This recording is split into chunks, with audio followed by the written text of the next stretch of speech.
Dear students మరియు working accountants, నా యొక్క ఎక్స్పర్ట్ టాలీ ప్రైమ్ యూట్యూబ్ ఛానల్కి స్వాగతం.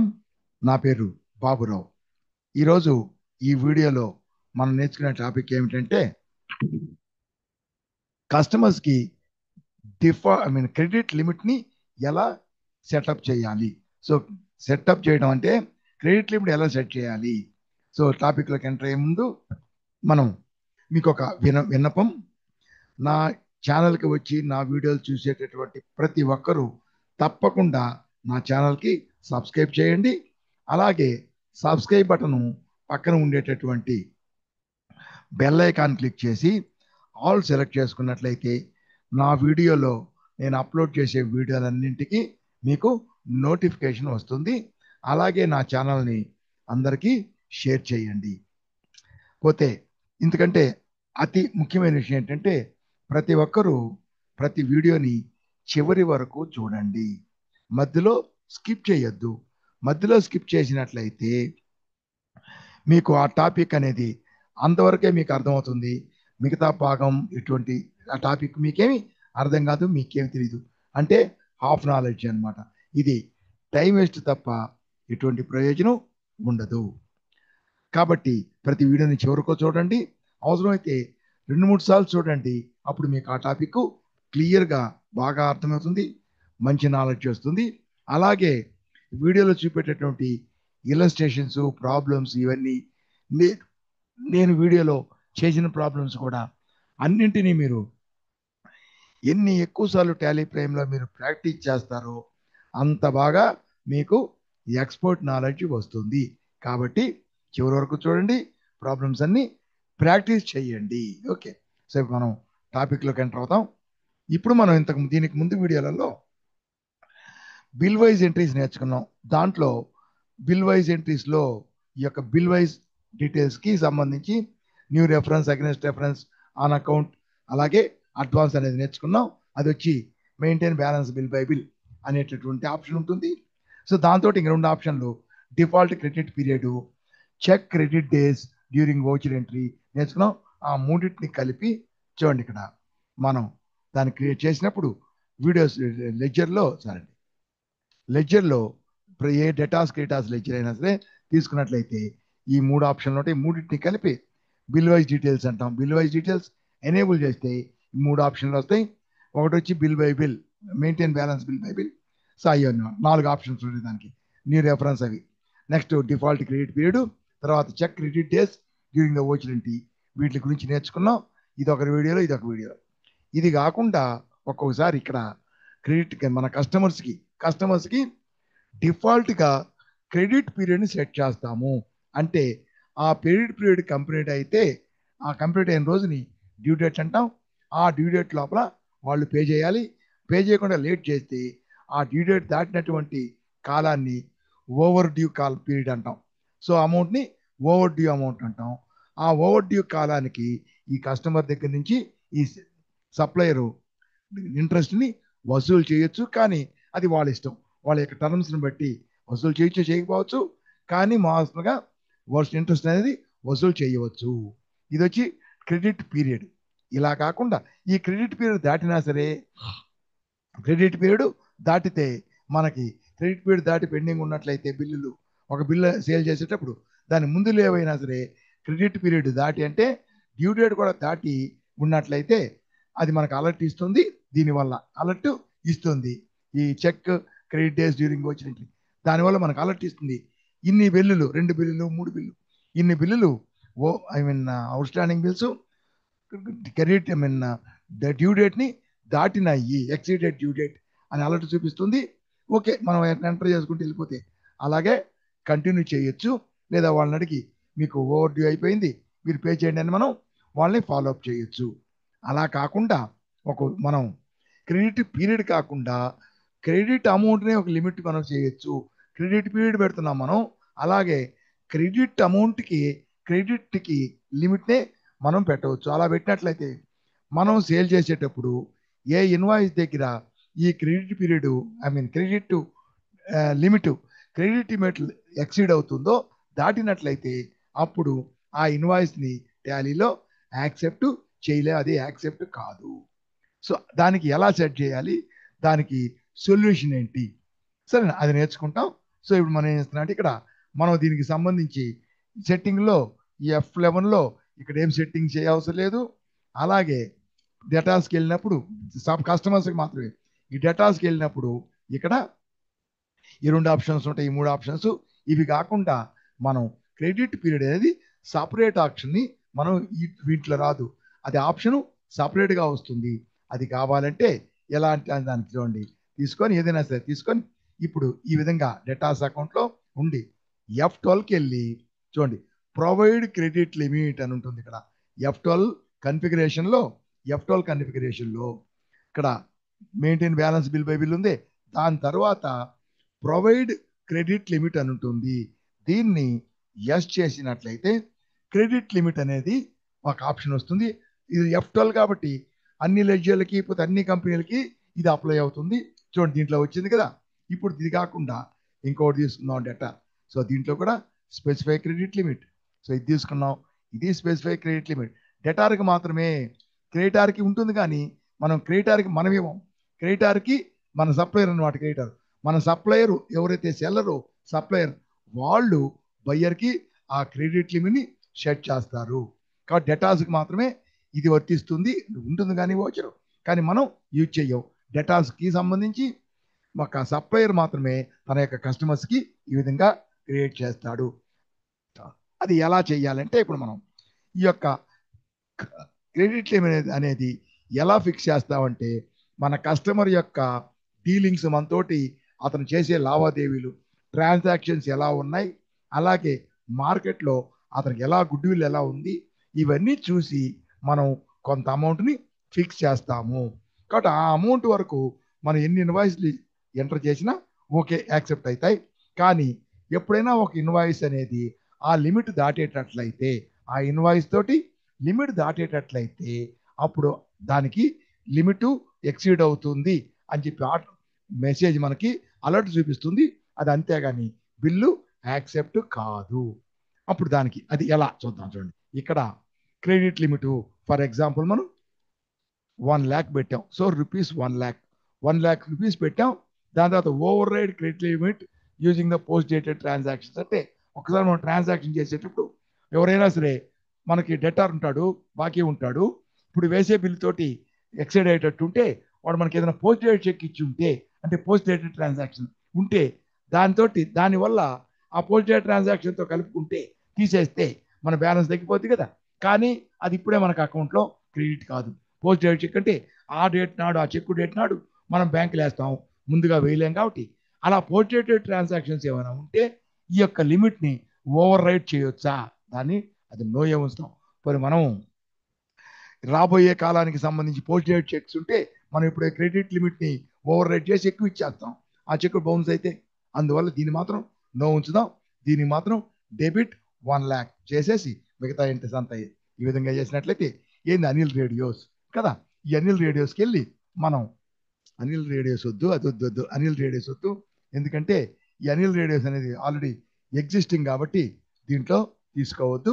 ఇది కాకుండా కొత్తగా ఒకటి క్రియేట్ చేద్దాం. కొత్తగా ఒక లెడ్జర్ని క్రియేట్ చేస్తాం. రంగా ఎలక్ట్రానిక్స్ అని చెప్దాం. రంగా ఎలక్ట్రానిక్స్ అని చెప్పి మనం క్రియేట్ చేస్తాం.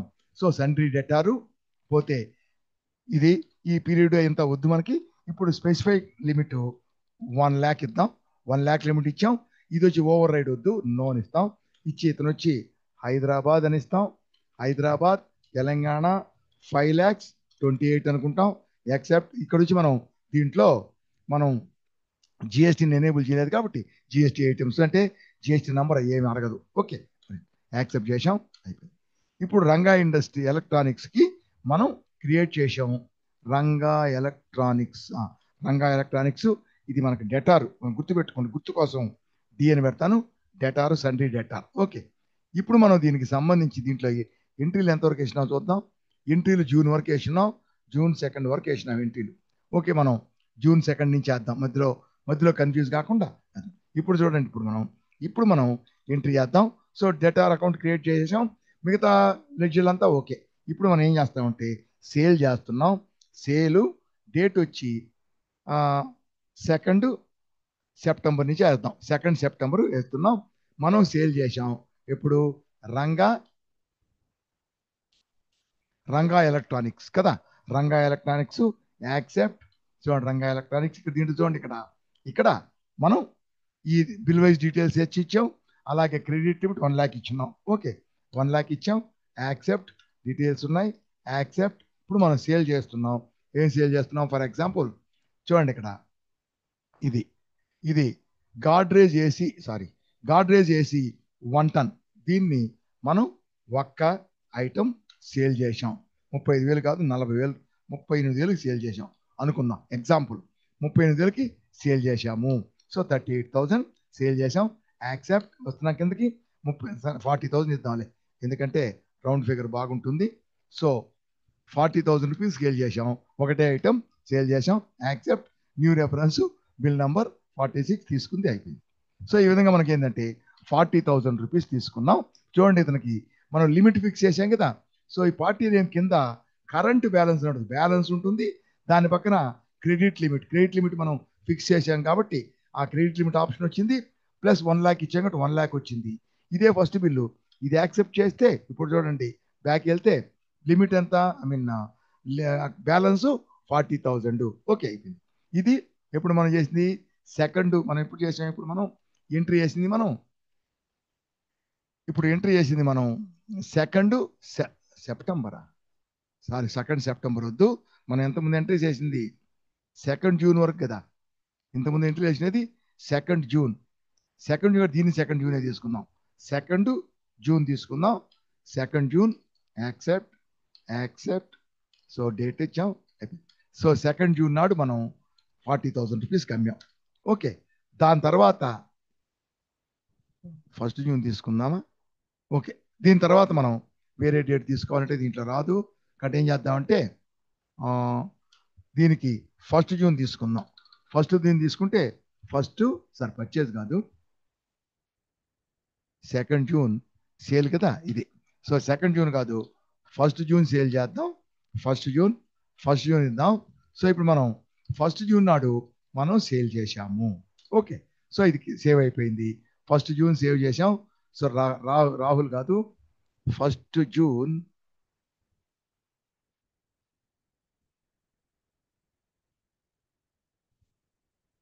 40,000.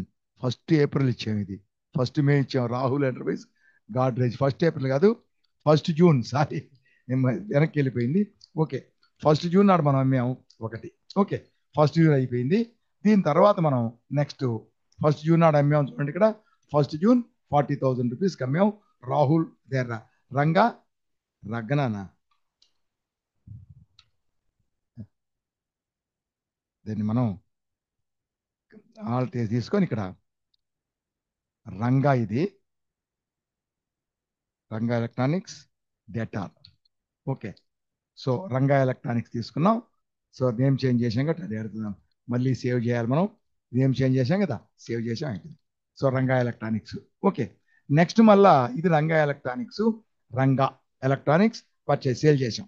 తర్వాత మళ్ళీ మనం 2 జూన్ మళ్ళీ సేల్ చేస్తున్నాం. 2 జూన్. సో 2 జూన్ మళ్ళీ సేల్ చేస్తున్నాం. 2 జూన్ నాడు అదే రంగా ఎలక్ట్రానిక్స్ చూడండి, రంగా ఎలక్ట్రానిక్స్కి మనం సేల్ చేస్తున్నాం. మళ్ళా చూడండి సేవ్ చేస్తున్నాం. సో లిమిట్ 40,000, 40,000 ఆల్రెడీ బ్యాలెన్స్ ఉంది. Transaction 1 lakh limit. మళ్ళీ సేల్ చేసాం. For example Sony TV 20 inches ఒకటి సేల్ చేసాం. ఒకటి 25,000 రూపీస్ సేల్ చేసాం. So accept. చూడండి, ఇప్పుడు ఆల్రెడీ 40,000 ఉంది. ఇప్పుడు 25తో కలిసి 65,000 రూపీస్ అవుతుంది. So new reference 47, 25,000. సో మొత్తం ఏంది ఇప్పుడు బ్యాలెన్స్? చూడండి, బ్యాక్ వెళ్తే 65,000 రూపీస్ బ్యాలెన్స్ అయింది 2 జూన్. దాని తర్వాత మన ఎడ్యుకేషన్ మోడ్ కాబట్టి సో 2 జూన్ తర్వాత జూన్లో 30 వరకు మనం ఏం తీసుకున్నానికి లేదు. సో 1 జూలై తీసుకుందాం. 1 జూలై తీసుకుంటాం. ఇప్పుడు 1 జూలై మనం చూడండి, ఇప్పుడు మనం అతను ఇంకా మనకి ఏం పే చేయాల. సో 1 జూలై నాడు మళ్ళీ రంగా ఎలక్ట్రానిక్స్కి మనం సేల్ చేస్తున్నాం. ఈ సేల్ చేసేటప్పుడు మనం గాడ్రేజ్ ఒక ఇది ఉంది గార్డ్ వేసి ఏసీ మిషన్ మళ్ళీ ఒకటి సేల్ చేస్తున్నాం 40,000 రూపీస్. ఇంతకుముందు ఎంత ఉంది? 65,000 బ్యాలెన్స్ ఉంది. ఇప్పుడు మనం 40,000 చేసాం. ఇంకోటి కూడా ఏమైనా సేల్ చేసాం అనుకోండి, ఇంకోటి కూడా ఏమైనా సేల్ చేసామంటే అప్పుడు ఇంకో ఏమైనా సేల్ చేస్తే అది కూడా ఎంటర్ చేస్తాం. మొత్తం కలిపి బిల్ అమౌంట్ రెండు కలిపి పెడితే రెండు, ఒకటి కలిపి ఒకటి 40,000. సో 65 ప్లస్ 40 ఎంత అయింది? 1,05,000 అయింది. కానీ దాని లిమిట్ ఎంత? Credit limit 1,00,000. కాబట్టి ఇక్కడ కిందకు వచ్చి యాక్సెప్ట్ చేస్తాం. న్యూ రెఫరెన్స్ 48, 40,000 అన్నీ తీసుకుంటుంది. ఇక్కడ వచ్చి లాస్ట్లో యాక్సెప్ట్ చేయాలి కదా. ఇక్కడ లాస్ట్లో ఇక్కడ నుంచి ఇది అయిపోయిన తర్వాత కిందకు వచ్చి ఈ న్యూ రెఫరెన్స్ ఇవన్నీ అయిన తర్వాత సో నేరేషన్కి వచ్చాం. నెక్స్ట్ ఎంటర్ చేస్తే ఇక్కడికి వచ్చి యాక్సెప్ట్ అని అడుగుతుంది. లేదు మనం ఆల్ కంట్రోల్ ఏ నొక్కినా యాక్సెప్ట్ కావాలి. కానీ యాక్సెప్ట్ కాకుండా చూడండి, credit limit of Ranga electronics debit.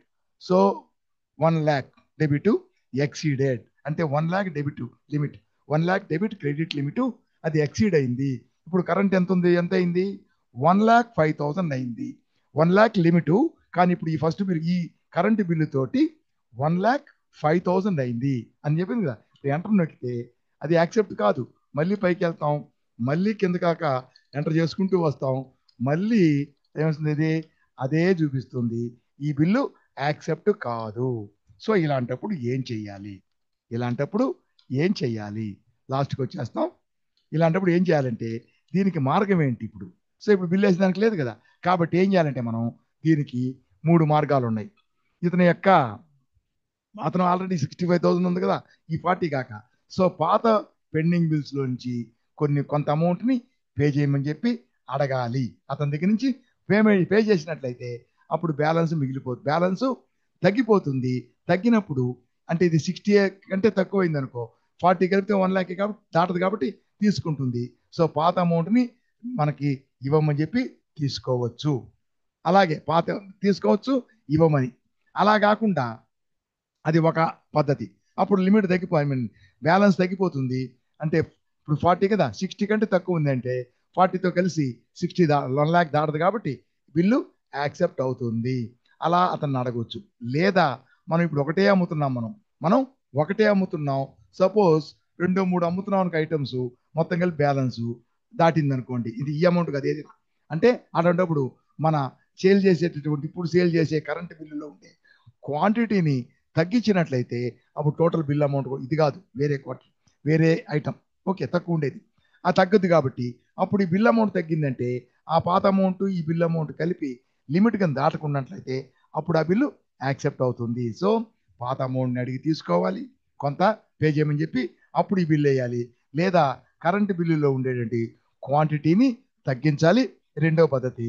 మూడో పద్ధతి ఏంటంటే చూడండి, ఈ మూడో పద్ధతి. సో పాత బిల్లులు అడగడం కొంత, లేదా ఫస్ట్ కరెంటు బిల్లులో క్వాంటిటీని తగ్గించడం, లేదా మనం ఇక్కడి నుంచి ఇక్కడ బ్యాక్ వెళ్ళి ఇక్కడ చూడండి, ఇక్కడికి వెళ్ళి మనం దీంట్లో ఇది ఎంత ఇచ్చినాం? 1,00,000 ఇచ్చినాం లిమిట్ని ఎక్కువ చేయొచ్చు. సో అతను పాత బిల్లు పేమెంట్ చేయమని అడగొచ్చు, మనం ఇప్పుడు అమ్మేటటువంటి క్వాంటిటీని తగ్గించవచ్చు, లేదా లిమిట్ని ఎక్కువ చేయొచ్చు. అతను మంచి పార్టీ పర్లేదు, లిమిట్ పెంచినా ప్రాబ్లం లేదు అనుకుంటాం. అటువంటిప్పుడు అక్కడికి వెళ్ళి కంట్రోల్ మనకి వెనక్కి వెళ్ళబడలే, ఆల్టర్ బటన్కి వెళ్ళబడలే, ఇక్కడే ఈ ఫీల్డ్కి వచ్చి కంట్రోల్ ఎంటర్ నొక్కితే అదే ఆల్టరేషన్ పేజ్ వస్తుంది. ఇప్పుడు ఇక్కడ మనకి 1,05,000 అయింది కదా, 1,05,000 లేదా 1,10,000 చేసాం అనుకో. చూడండి 1,10,000 చేసామంటే ఇప్పుడు చూడండి ఇప్పుడు ఎంత చేసాం? లిమిట్ 1,10,000 పెంచాం. కాబట్టి పెంచామంటే చూడండి బ్యాలెన్స్ లిమిట్ ఎంత? 1,10,000 చేసాం. కాబట్టి ఇప్పుడు ఆల్రెడీ 65,000 ఉంది, ఇది 40,000 కలిపితే 1,05,000 లిమిట్ దాటలేదు. కాబట్టి ఇక్కడ తీసుకొని యాక్సెప్ట్ చేసి ఇక్కడ వచ్చినప్పుడు చూడు యాక్సెప్ట్. సో బిల్లు యాక్సెప్ట్ అయిపోతుంది. ఈ విధంగా మనం క్రెడిట్ లిమిట్ సెట్ చేసినట్లయితే మనం ఏ బిల్లులో ఎంతైనా అసలు లిమిట్ దాటకున్నంత వరకు ఎంతైనా మనం ఇస్తూ ఉండొచ్చు. మళ్ళీ వాడు మనకు పే చేస్తుంటాడు, అమ్ముతూ ఉంటాం.